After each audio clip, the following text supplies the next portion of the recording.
हरे कृष्णा, राधे राधे। आप सबका स्वागत है मेरे यूट्यूब चैनल पर। अगर आप मेरे चैनल पर नए आए हैं तो चैनल को सब्सक्राइब करके ही आगे बढ़ें। आज के पुरुषोत्तम मास कथा श्रृंखला में इस समय भगवान हरि को प्रिय अत्यंत मंगलमय और पवित्र पुरुषोत्तम मास चल रहा है। इस मास में हम श्रवण कर रहे हैं भगवान हरि का गुणगान करती हुई सुंदर पौराणिक कथाएँ। हम अपनी इसी श्रृंखला को आगे बढ़ाते हुए कथा का दूसरा अध्याय सुनेंगे।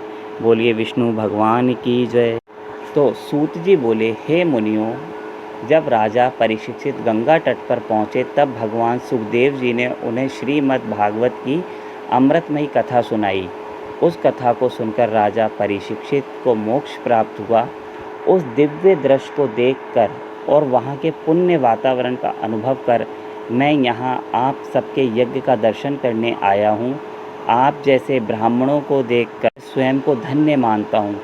ऋषियों ने कहा, हे सूत जी, आपने तो भगवान व्यास के मुख से सुना है, वे अत्यंत अद्भुत और दुर्लभ हैं।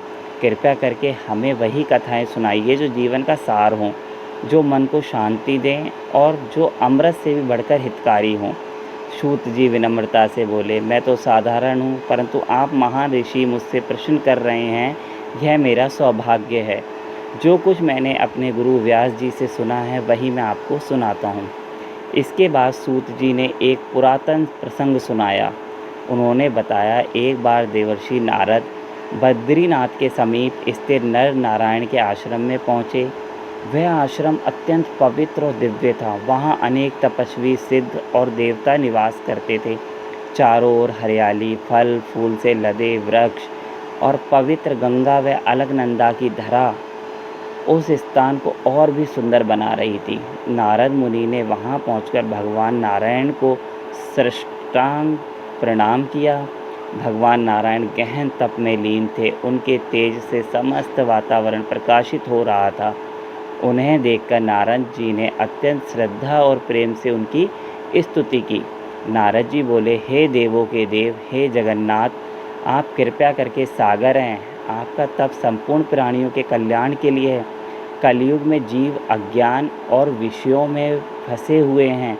ऐसे समय में उनके उद्धार के लिए कोई सरल और प्रभावी उपाय बताइए जिससे उनका कल्याण हो और उन्हें मोक्ष प्राप्त हो सके। मैं भी आपके मुख से वही ज्ञान सुनना चाहता हूँ। नारद जी के मधुर और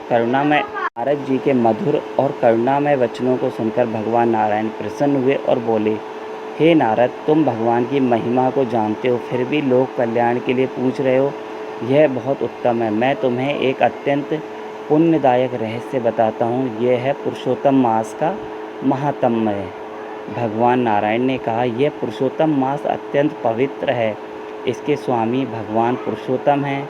इस मास में जो भी भक्त श्रद्धा से व्रत, जप, दान और पूजा करता है उस पर भगवान अत्यंत प्रसन्न होते हैं और उसे सभी कष्टों से मुक्त कर देते हैं। नारद जी ने पुनः प्रश्न किया, हे प्रभु, अन्य महीनों के देवता तो मैंने सुने हैं, परंतु पुरुषोत्तम मास का क्या रहस्य है? इसमें क्या करना चाहिए? कौन से नियम अपनाने चाहिए और इससे क्या फल प्राप्त होता है? कृपया करके विस्तार से बताइए। नारद जी ने आगे कहा, हे प्रभु, इस संसार में अनेक लोग दुखी हैं। कोई दरिद्र है, कोई रोगी है, कोई संतानहीन है, कोई दुख है और सुख से पीड़ित है। ऐसे सभी लोगों के कष्ट दूर करने वाला उपाय हमें बताइए। सूत जी कहते हैं, हे नारद जी के इन करुणा से भरे वचनों को सुनकर भगवान नारायण गंभीर और शांत स्वर में आगे की कथा कहने लगे, जिससे समस्त संसार का कल्याण हो सके। अध्याय 2 का समापन करते हुए बोलिए विष्णु भगवान की जय, कृष्ण भगवान की जय, राधे राधे।